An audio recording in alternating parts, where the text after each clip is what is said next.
శ్రీమాత్రే నమః.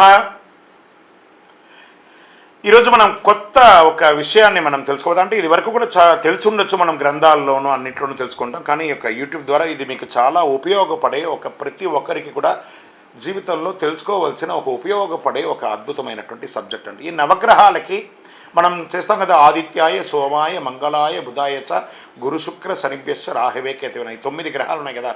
ఈ 9 గ్రహాలు ఎవరు, వాళ్ళ తల్లిదండ్రులు ఎవరు, వాళ్ళ నక్షత్రాలు ఏంటి, వాళ్ళ యొక్క రాశి ఏంటి, వాళ్ళ వర్ణం ఏంటి, వాళ్ళ వాహనం ఏంటి, వాళ్ళకి ఇచ్చే నైవేద్యం ఏంటి, వారికి అధిపతిగా ఉన్నటువంటి నక్షత్రాలు ఏంటి, వాటి గురించి మనము ఇప్పుడు తెలుసుకోబోతున్నాం. రాహువు సూర్య చంద్ర గ్రహణాలకు కారకుడుగా చెప్పబడేవాడు రాహు. ఒక పాము రూపంలో వర్ణిస్తారు. ఒక కత్తిని ఆయుధంగా చేసుకొని 8 నల్లని గుర్రాలను అధిరోహిస్తూ ఉంటాడు. పుత్రదోషం, మానసిక రోగాలు, కుష్టు లేదా చర్మానికి విపరీతమైనటువంటిది, వెన్నెముకకు సంబంధించినటువంటి బోన్కు సంబంధించిన వ్యాధులు, తర్వాత మైగ్రేన్స్ ఇవన్నీ రావడం అంతా కూడా రాహుగ్రహ దోషమే. కాబట్టి రాహు ప్రభావాలే కాబట్టి ఇవన్నీ కూడా ప్రార్థన చేసుకోవాలి. ఈయన ఎక్కడ ఉంటాడు? పడమర దిక్కున దక్షిణాభిముఖుడై ఉంటాడు. అధిదేవత దుర్గా, ప్రత్యధి దేవత పాము, సర్పం అంటారు కదా.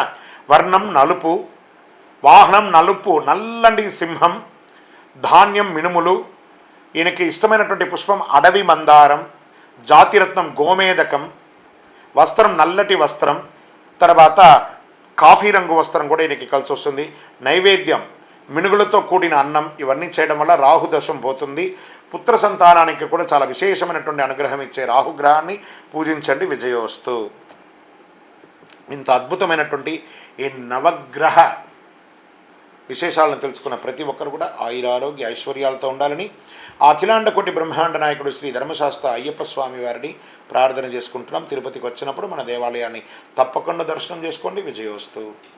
షేర్ చేయండి, లైక్ చేయండి, సబ్స్క్రైబ్ చేయండి. మరిన్ని వీడియోల కోసం బెల్ సింబల్ పై క్లిక్ చేయండి.